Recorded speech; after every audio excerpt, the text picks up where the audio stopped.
నమస్తే, శ్రీధర్ టీవీకి స్వాగతం. రష్యా నుంచి సముద్ర దిగుమతిని ఆపేస్తామని మోదీ తనతో చెప్పినట్టు డొనాల్డ్ ట్రంప్ పదే పదే చెప్తున్నారు. ఈ మధ్య దీపావళి సందర్భంగా అమెరికాలోని భారతీయులు ట్రంప్ను కలిసినప్పుడు కూడా ఆయన ఇదే మాట అన్నారు. సంవత్సరాంతానికి రష్యా నుంచి భారతదేశం దిగుమతి చేసుకుంటున్న క్రూడ్ ఆయిల్ ను మొత్తంగా ఆపేస్తారు అని. రష్యా నుంచి క్రూడ్ ఆయిల్ చౌక ధరకు కొని భారతదేశం లాభపడుతోంది. రిఫైన్ చేసి ఇతర దేశాలకు అమ్ముతోంది. అట్లా అదనపు లాభం వస్తుంది.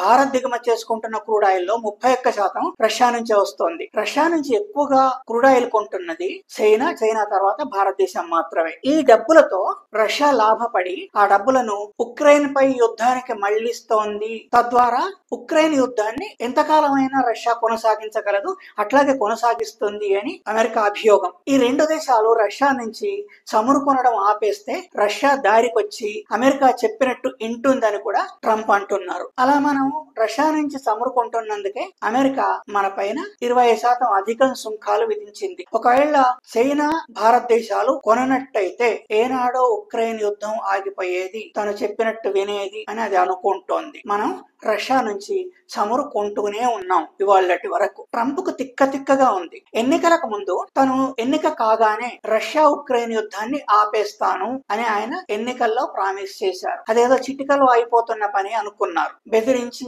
అదిరించి భయపెట్టి ఆ పని తను చేయగలనేమో అనుకున్నారు. నిజానికి అది కాలేదు, అది సాధ్యం కాలేదు. సంవత్సరం కావస్తున్నా కూడా అదే ఆయన కోపం. రష్యా పైన అనేకమైన ఆంక్షలు విధించారు ఇదివరలోనే. ఇప్పుడు మరో 2 రిఫైనరీల పైన కూడా ఆంక్షలు విధించారు.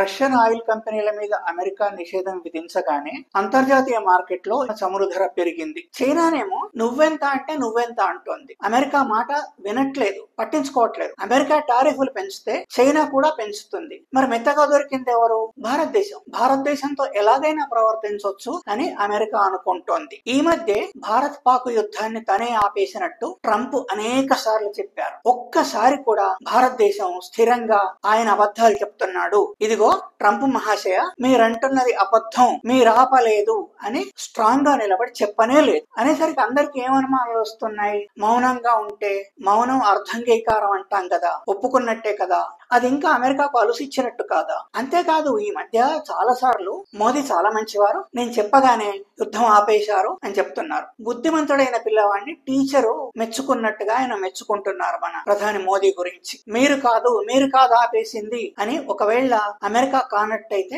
ఖచ్చితంగా చెప్పాల్సింది, చెప్పలేదు. రష్యా చమురు భారత్ కు ఎంతో అవసరం. అవతల మార్కెట్ ధరల ప్రకారం కొనాలంటే విదేశీ మారక ద్రవ్యాన్ని ఎక్కువగా వినియోగించాల్సి వస్తుంది. రోజుకు 1.9 మిలియన్ల బ్యారెళ్ల క్రూడ్ ఆయిల్ మనం రష్యా నుంచి కొంటున్నాం. దాంట్లో 1,00,000 బ్యారెళ్లు రిలయన్స్ ఇండస్ట్రీసే కొంటోంది.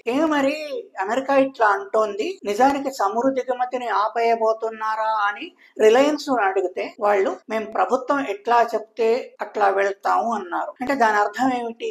ఏమనుకోవాలి? ఒకవేళ ఆపేయనట్టయితే ఆపేయట్లేదు అని చెప్పొచ్చు కదా. అంటే ప్రభుత్వం ఏదో నిర్ణయం తీసుకోబోతుంది అని తెలియజెప్పినట్టే కదా. ప్రభుత్వాన్ని అడిగితే తామేం రష్యా చమురు ఆపేయట్లేదు, కానీ ఇతర అవకాశాలను కూడా పరిశీలిస్తున్నాము అంది. దాన్ని కూడా ఎట్లా అర్థం చేసుకోవాలి? ఒక ఫ్లో ఉంది కదా, రష్యా నుంచి వస్తున్నప్పుడు ఇతర అవకాశాల కోసం అన్వేషించాల్సిన అవసరం ఏముంది? ఇదివరలో భారతదేశం అలీన విధానాన్ని పాటించేది, నాన్ అలైన్డ్. ఏ కూటములతోనూ కలవకుండా స్వతంత్రంగా వ్యవహరించేది. అప్పుడు ఎవరికి భయపడాల్సిన అవసరం ఉండేది కానే కాదు. అప్పట్లో సోవియట్ కూటమి, నేటో కూటమిలు ఉండేవి. ఇప్పుడు నేటో కూటమి, సోవియట్ కూటమి లేదు. తన దారిన తను వెళ్లే ఒక వ్యవస్థ ఉండేది.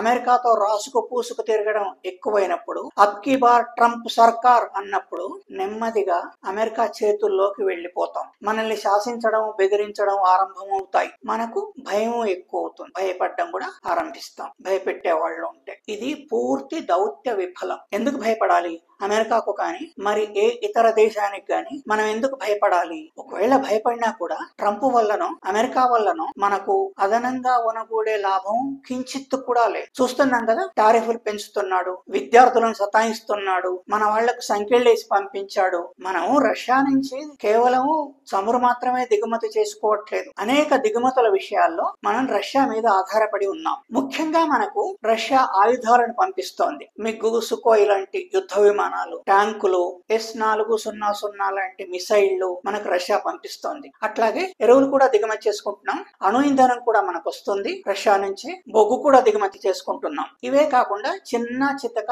చాలా ఉంటాయి. మనం ఎగుమతి చేస్తున్నాం, మనం దిగుమతి చేసుకుంటున్నాం. ఎరువులను కూడా మనకు రష్యా చౌక ధరలో ఇస్తోంది. మనం వాడుతున్న ఎరువుల్లో 20% రష్యా నుంచి వచ్చేవే.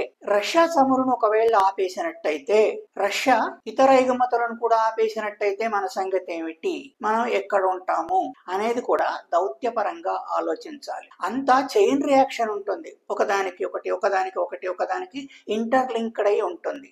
ఆ ఇంటర్లింక్డ్ అయ్యే ఉంటాయి సమస్యలు కానీ, విదేశీ వ్యవహారాలు కానీ అనేది మన పెద్దలు తెలుసుకోవాలి. ఇప్పటికైనా అమెరికా ఒత్తిళ్లకు తలొగ్గకుండా నువ్వేమిటి, నువ్వెవరు మాకు పాఠాలు చెప్పడానికి, ఇట్లా చెయ్యండి అని మాకు చెప్పడానికి అని ఖచ్చితంగా నిలదీయాలి. అమెరికా చేయగలిగింది ఏమీ లేదు. మొన్న కామర్స్ మంత్రి పీయూష్ గోయల్ అన్నట్టు, మేము ఎవరి ఒత్తిళ్లకు తలొగ్గం, మా మిత్రులు మేమే ఎన్నుకుంటాం అనే పొడి మాటలు అక్కడ పనికిరావు. ట్రంప్ మహాశయుడు నేరుగా మాట్లాడుతున్నారు. భారతదేశం ఆపేయబోతుంది చమురు అని. కాదు, మేము ఆపేయట్లేదు అయ్యా, మేము ఆపేయట్లేదు, మేము కొనసాగిస్తాం, కావాలంటే మరింత తెచ్చుకుంటాం అని నేరుగా చెప్పాల్సింది. ఇట్లా డొంక తిరుగుడు మాటలు కాదు. ఒక మాట బయట నుంచి వస్తే వెంటనే ఇటువైపు నుంచి ఖండన రావాలి. ఇట్లా మెత్తమెత్తగా మాట్లాడుతున్నంత కాలం దేశ ప్రజల్లో అనుమానాలు అట్లాగే కొనసాగుతుంటాయి. ఈ వీడియో సాంతం చూసినందుకు ధన్యవాదాలు. మన ఈ ఛానల్ తప్పనిసరిగా సబ్స్క్రైబ్ చేయండి. అట్లాగే లైక్ పెట్టడం మర్చిపోవద్దు. మీ అభిప్రాయాన్ని కూడా నిర్మోహమాటంగా రాయండి.